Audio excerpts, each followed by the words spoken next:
feel like I'm a Jeep dealership from the early 2000s when you look into my garage and driveway.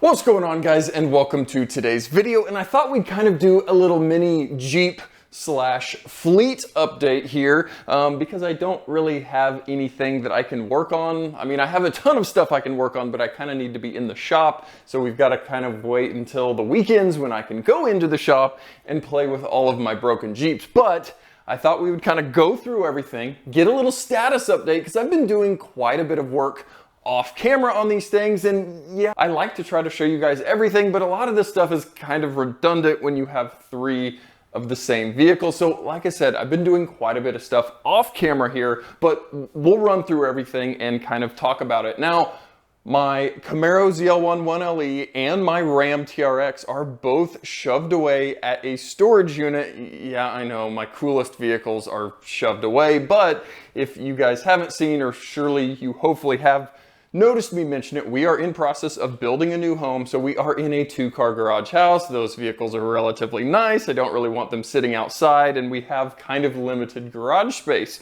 So that's why you guys haven't seen too awful much of those two vehicles here lately, is because they are shoved in storage. Now, no, it's not very far away. I just need to go get them out. The Camaro, I need to do all the maintenance on so I can at least hopefully hit a few track days this season, because I haven't had it out a single time. Now, the TRX we've seen a few times here this season.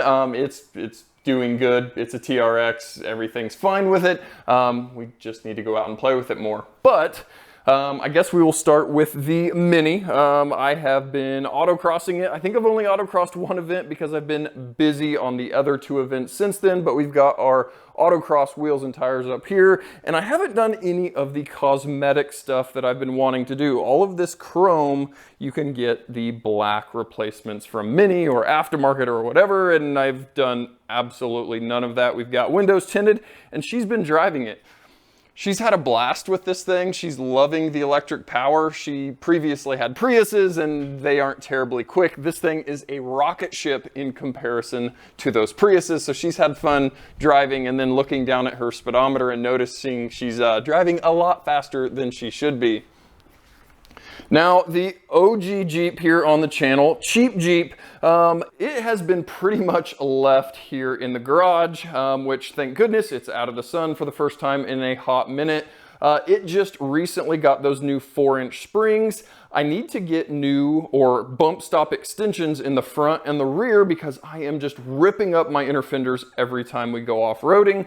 Which brings me to tires. You guys know I've got a set of kind of dedicated off-road, chewed up Wrangler wheels with our 32-inch mud terrains.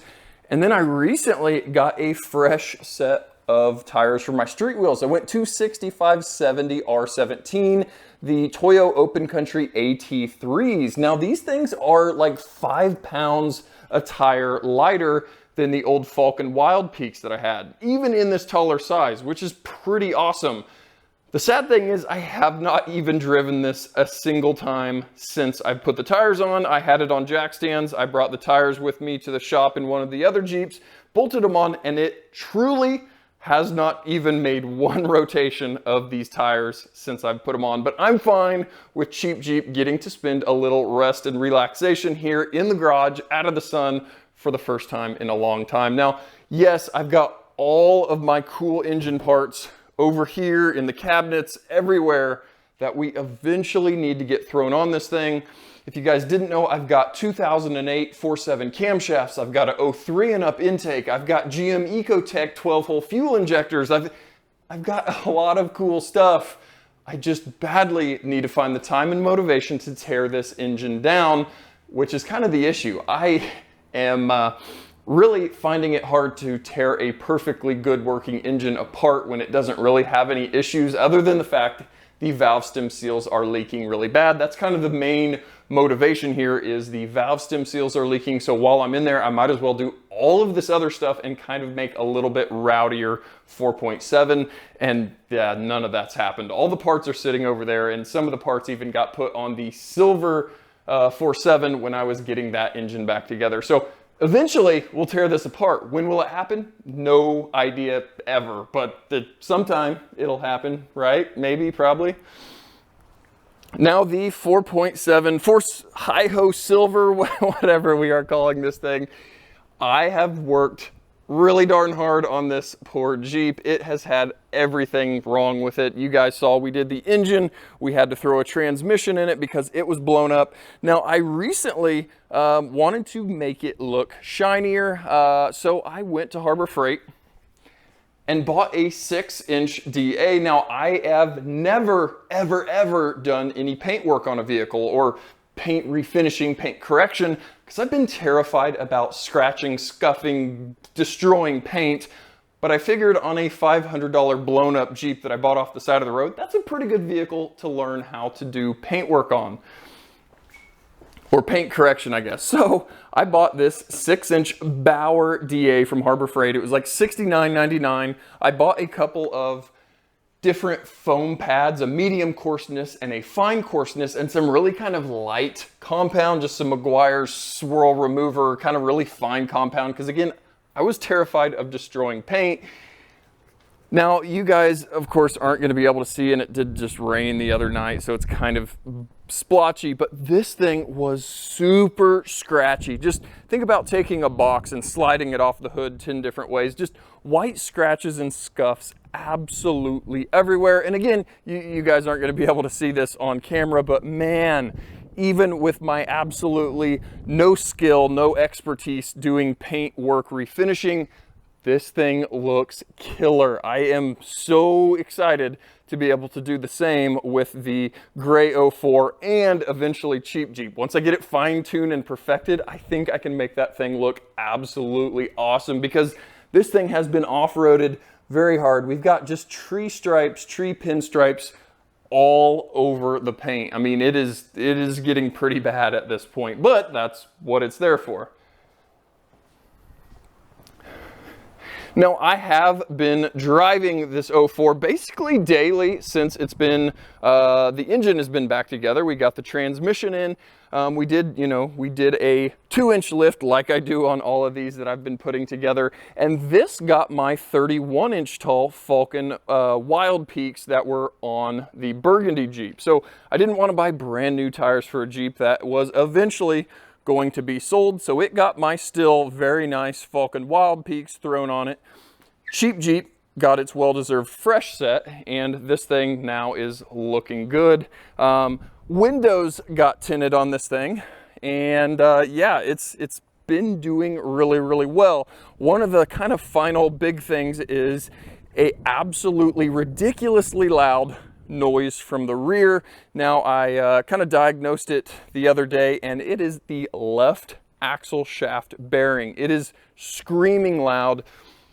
Basically, anytime you are rolling down the road, it is just growling away. You hear the rear end growling. It badly needs a new bearing. So I've got a bearing seal and bearing retainer ordered, and hopefully that'll come in the next few days. I'll kind of show that process. It's kind of interesting if you haven't ever seen pulling an axle shaft, and then we cut the lock ring, cut the bearing, and slide the new seal, bearing, lock ring, put it in a press, and press all of that together. And then we will hopefully have a quiet 4.7, because that thing has been really loud. It's pretty bad driving it down the road, listening to that bearing in the rear end.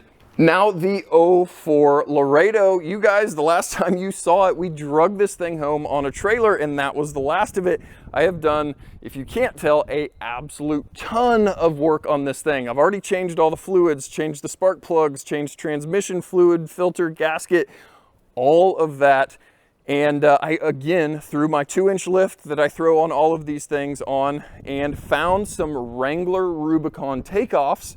These are kind of the cool machined face Wrangler wheels that were Rubicon specific for, I think, what, 07 through 09 or 10-ish. So we've got our Rubicon wheels, and I did buy a fresh set of Falcon Ruby Trex AT01s. Now, I had never heard of these tires before and kind of stumbled upon them and found they were a little bit cheaper than the Falcon Wild Peaks here that we've got on the silver Jeep. So took a chance, bought them. They were on a decent sale on simpletire.com, and man, I am very happy with them. They look really good. They were a little bit cheaper, and I don't know really what the big difference is between the two.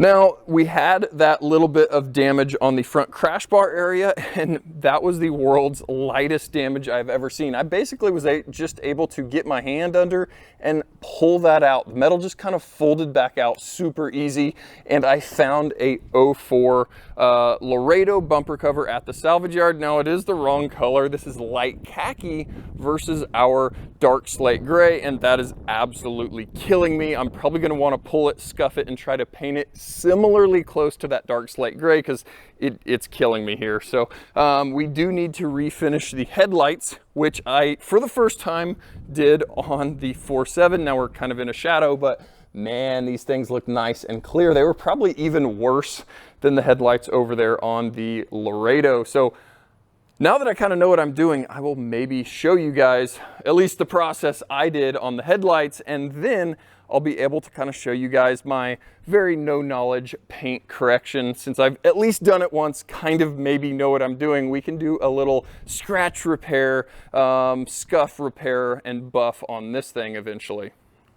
Now the 04 Laredo, I have not been able to really drive it much because it is absolutely dumping engine oil out of the back of the motor. It looks like someone's got an aftermarket oil pan gasket, and there are a couple of incorrect bolts that are in the oil pan itself. So either somebody's got the very back of the oil pan gasket put on wrong, or the seal was cut or something, or our rear main seal is leaking. It is one or the other. I've ordered both. I've got a gasket and the rear main seal. We're gonna need to get that into the shop since we're gonna have to have it up on the lift so I can get the exhaust down and get the oil pan down. Those aren't terribly fun jobs on the 4-liter, but that has to get done because it is absolutely dumping oil down the back of the, off the oil pan, right on the exhaust, burning, smoking. It is pretty much undrivable right now until we get that oil leak taken care of. So we have to get that done. It's not really worth driving right now. So oil pan, gasket, rear main on the 04 Laredo. We've got our rear axle bearing hopefully coming up on the silver V8, and that thing will kind of be done-ish. It's had pretty much every other system gone through on it, so that's kind of one of the last things making it not as enjoyable to drive. So yeah, that is the update on the, my Jeep dealership fleet here. I feel like I'm a Jeep dealership from the early 2000s when you look into my garage and driveway. But since we aren't working on anything today, I thought I would show you guys something I've recently purchased here, and we'll probably go out and try to do some racing with. Now, this is the new Traxxas sledge. This is Traxxas's kind of jump into the 1/8 scale Truggy market. Now, I used to be super heavy into RC years and years and years ago and got out of it once I got into full-size vehicles. And I've kind of started getting back into RC here over the last few years. And this one, I am hopefully going to be able to do some local club racing at our local RC track. Now, I haven't been on track, at least on a real RC track, in many, many years. So it might be really bad on everybody else beating me. But the last event, I looked at the results. There was only 4 entries at our local club racing in the 1/8 scale Truggy. So the worst it can happen is I come in 5th place, which if you think about it, 5th place doesn't sound that bad overall. Now it's only out of 5, but that's besides the point. So guys, like I said, we've got the Traxxas sledge. This is their new aluminum chassis plated 1/8 scale Truggy setup. I did get rid of the original wheels and tires, or not got rid of them. I've got those pulled for the Traxxas Response Pro, more of a racing tire. They lose a lot of weight compared to the big heavy tires. Now, the only modifications I've really done are throw the Traxxas front and rear sway bar kit on it. I've thrown a ProTech fan here on the motor, and yeah, that's pretty much all I've done. Wheels and tires, fan, sway bars, and we're hopefully gonna go out and drive this thing. Now, it is not a race day today, but I'm gonna go out to the track and see, do I still have it? Can I make it multiple laps around the track on something that kind of at least can hold its own out there? I have no idea. Let's go out to the track. Let's see if I can still make it around the track.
One of my pushes.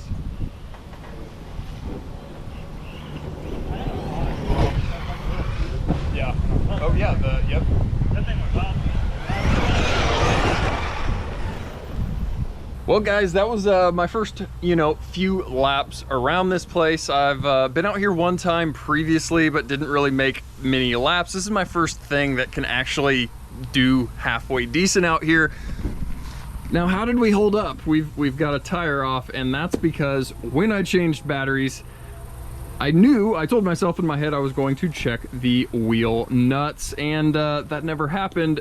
So of course, we got one loose, stripped out the heck. So nice new wheels and tires that we've done some damage on, but hey, we can probably clean it up a little bit and make it a front practice wheel and tire. But no, this thing did really, really well. I'm happy with it. It'll be fun kind of developing it, doing some different tuning to it, and hopefully coming out here to a race. There's one in a couple of weeks, and hopefully not making a complete fool out of myself. But I don't know, guys. I'll bring you guys along, hopefully, and we'll see how I do. And if we're last, then we're last. But we're out here having fun, guys. So thanks for coming along on a little Jeep fleet update and a new RC car racing adventure. And guys, as always, thanks for watching, and we'll catch you guys next time.